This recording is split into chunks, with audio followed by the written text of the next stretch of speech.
Alors ce film retrace l'expérience d'une recherche européenne sur le renouvellement des tissus pavillonnaires. Pourquoi on s'est intéressé à ces espaces? Parce qu'en fait, depuis de nombreuses années, ils s'étendent autour des villes, dans les périphéries urbaines, et posent des problèmes en termes de gestion des réseaux, en termes de coûts, en termes de dépendance à la voiture et du coup de pollution, et aussi de disparition des terres agricoles au profit du bâtiment. Donc par rapport à ça, nous on s'est posé la question de comment est-ce qu'on pourrait réduire cet étalement urbain, à travers quel dispositif, et notamment est-ce que les habitants de ces espaces pavillonnaires ont un rôle à jouer là-dedans. Cette recherche, elle a été construite autour d'une comparaison entre 3 pays, la France, la Belgique et le Danemark. Et l'originalité, c'est que des écoles d'architecture, des facultés d'urbanisme travaillent en partenariat avec des professionnels pour en fait travailler directement sur la production de modèles d'action qu'on pourrait entreprendre demain. En France, l'école d'architecture travaille avec une start-up d'urbanisme qui s'appelle le Lab in Vivo, qui travaille spécifiquement sur la densification. En Belgique, c'est l'université de Roskilde qui travaille avec Intrastructure, qui est un bureau de design. Donc là, on interroge la petite échelle comme déclencheur d'action à grande échelle. Et enfin, au Danemark, c'est l'université de Roskilde qui travaille avec un collectif, le collectif Givrom, qui s'intéresse à la participation des habitants dans la réactivation des milieux urbains. We worked with the intensification of uses in urban space, and we did that with collaborating with the local community inhabitants. And we work with the festival as a tool to engage citizens in defining and experimenting with new uses for urban space. And the inhabitants were part of planning the festival, and out came different, so we arranged 2 festivals, and out came different ideas and values of what the local citizens saw as central values to be in the city center of Viby.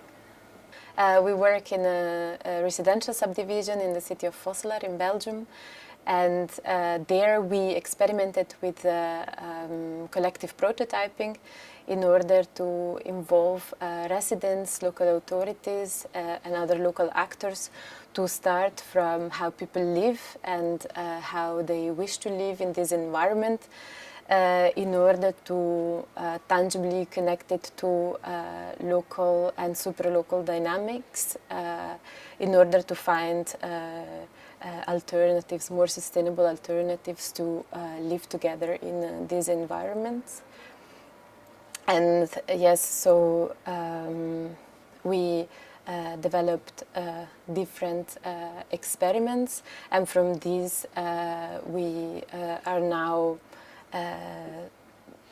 trying to concretize some of these alternatives in the residential subdivision. We are now working on a project with the inhabitants to develop alternatives for the public space, but also we're trying to understand how front gardens can be used in a different way, more collectively, in order to improve the green qualities of the neighborhood by creating better relation with the street. Yeah, this project has been architects, planners, sociologists, designers from 3 different countries, and I think that really gives an added value for giving new answers to the challenges of the suburbs in Europe. Yes, we hope that the Capacity project will help policymakers and designers to work with collectives active in residential subdivisions. And we hope that the tools that we developed, like games and festivals and the prototyping, will help these collectives to change their environments the way they want it.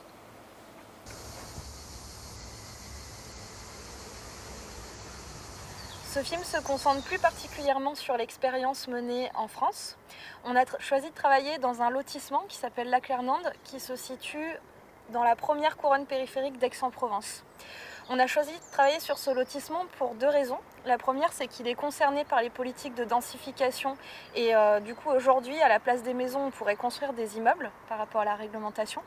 Et deuxièmement, c'est un lotissement qui est géré par une association syndicale libre. Ça veut dire qu'à l'intérieur du lotissement, il y a des règles privées qui s'appliquent. Donc il y a un conflit qui est intéressant et propice à réflexion entre le public, avec les plans locaux d'urbanisme, et le privé, avec les réglementations internes au lotissement. Il y a un enjeu fondamental, l'étalement urbain, le fait que les infrastructures deviennent inutilisées parce que la vie se déplace ailleurs, etc. Notre quartier est une vraie illustration de ça. Pour faire ça, on a travaillé 3 années. On a commencé déjà par essayer de constituer avec les habitants un groupe de réflexion. Pour ça, on a organisé en fait des ateliers de cartographie participative où l'idée c'était de pointer ce qui fonctionne bien, pointer ce qui ne fonctionne pas et d'essayer déjà d'avoir une vision commune du lotissement. Donc là, on va le refaire en grand en fait et tous ensemble pour qu'on mette toutes nos idées et qu'on fasse ce qu'on appelle un diagnostic partagé. Donc l'idée c'est de construire en fait une vision commune du quartier. Oui, alors finalement on apparaît tout petit nous dans cet ensemble. Oui, mais on est verts, nous. Par contre, ils ont mis des récupérateurs de verre à un endroit totalement débile.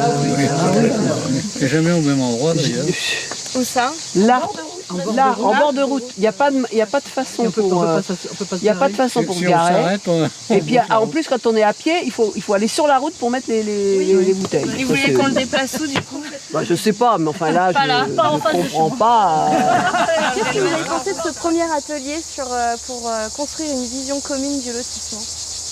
Moi, je trouvais ça très intéressant, vraiment. Je trouvais que les gens ont parlé assez facilement et ça m'a bien plu. Ouais, non, je trouvais que c'était une belle réussite, notamment sur l'expression, quoi, le fait que les gens puissent parler. Je trouvais ça très bien. Je trouve qu'il manquait un peu de personnes, mais bon. Ça, c'est important, c'est un peu comme la discussion qu'on a eue tout à l'heure à la fin, c'est quelle image de l'architecte, quoi. Parce qu'on comprend bien toute l'image qu'on a partagée avec vous sur le côté urbanistique, sur le côté développement du quartier et tout ça. Mais l'image qu'on avait de l'archi, nous, c'était quelqu'un qui faisait sa maison, qui faisait notre maison. Et là, on va rentrer un peu dans ce projet-là, quoi. Donc ça va être rigolo. Mieux comprendre ce à quoi on sert. Voilà. Quelque part. Ouais. Et puis faire bouger cette image qu'on a, tu vois, parce que c'est vrai que l'image qu'on a, c'est une image. L'architecte apporte des idées, et puis nous on dit ah oui ça c'est bon, ah oui ça c'est pas bon. Enfin voilà.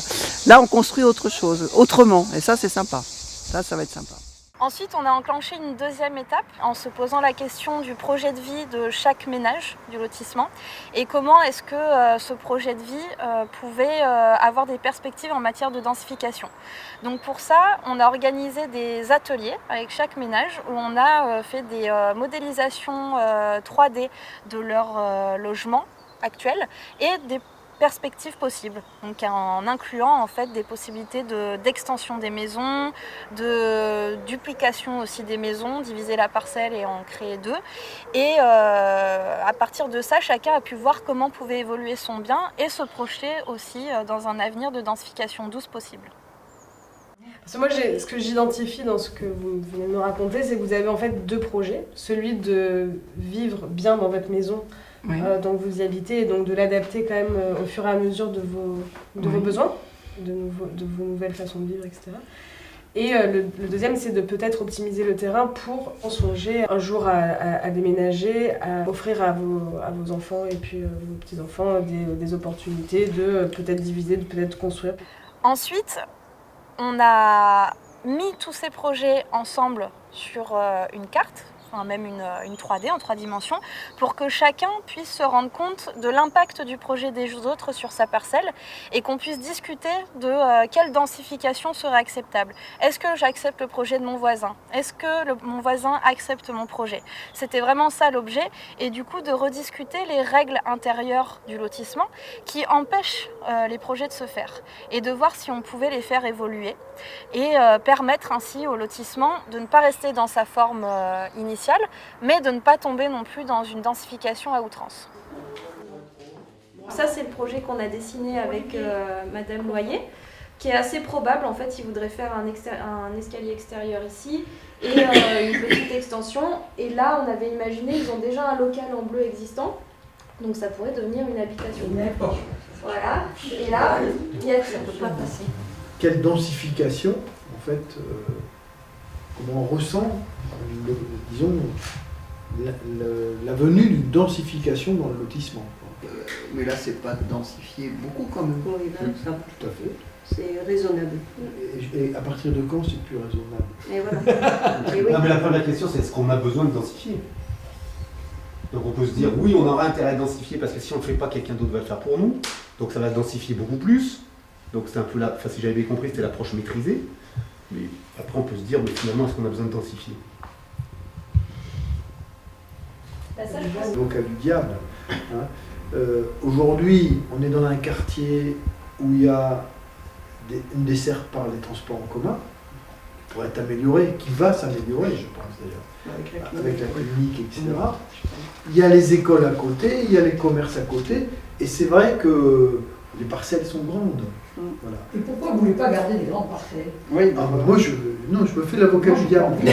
La direction que aujourd'hui, pourquoi ne pas garder les grandes parcelles? Aujourd'hui, plutôt que de construire sur des terres agricoles, densifier un peu les sites existants, ça va dans la logique d'une meilleure gestion du territoire et des infrastructures qui ont été payées. Parce que les écoles, elles ont été payées. Oui. S'il n'y a que des retraités qui habitent autour des écoles, les enfants, soit ils ferment les écoles, oui, voilà, soit ils construisent des immeubles loin des écoles et les gamins ils viennent de plus loin. Quoi. Ne pas admettre qu'il peut y avoir une densification, il n'y a pas de raison.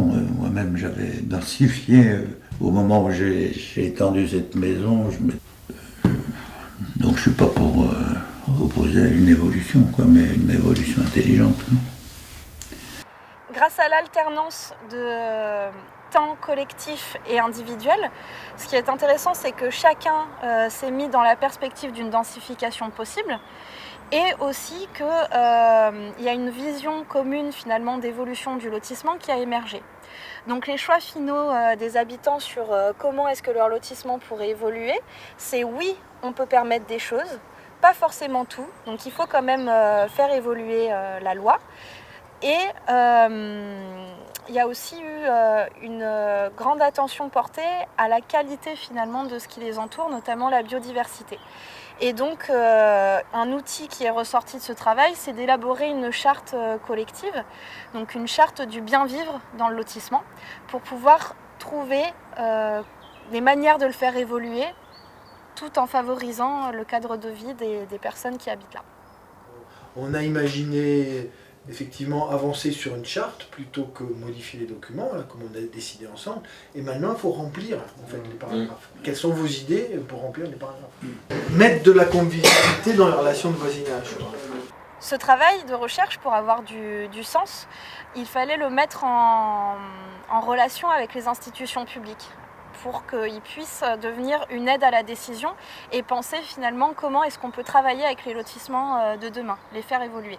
Donc pour ça, on a organisé des ateliers avec l'agence d'urbanisme du Pays d'Aix et la municipalité pour leur présenter le travail collectif qu'on avait fait avec les habitants.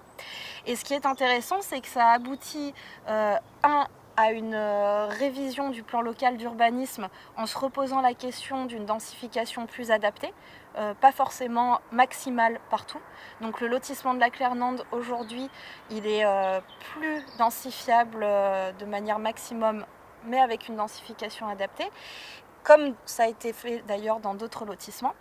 Et le deuxième point intéressant, c'est qu'il y a une réflexion aujourd'hui qui est menée pour envisager une stratégie de densification douce à l'échelle du Pays d'Aix. Le travail de recherche de l'ENSAM que vous avez mené nous a beaucoup fait évoluer dans notre système de pensée sur la question de la coproduction et de la prise en compte de l'implication des habitants dans la construction des projets. C'est vrai que ce n'est pas des choses qu'on a l'habitude de faire de manière générale et encore moins dans les tissus pavillonnaires. Donc ce premier point était vraiment très important pour nous. Et ça a permis aussi de faire émerger un projet de densification douce des tissus pavillonnaires qu'on aimerait décliner à l'échelle de la ville d'Aix et de ses quartiers, mais qu'on aimerait aussi décliner à l'échelle de l'ensemble du pays d'Aix. Le pays d'Aix est un territoire donc maintenant, métropolitain, qui s'inscrit dans une métropole de près de 2 millions d'habitants et qui a la particularité d'avoir une proportion très importante de tissus pavillonnaires, soit du diffus, des espaces totalement diffus, soit des espaces plus organisés dans des lotissements. Et donc aujourd'hui, il n'y a pas vraiment de projet d'urbanisme sur ces secteurs-là et ça nous a permis de réfléchir à ces questions à l'échelle des 36 communes du pays d'Aix.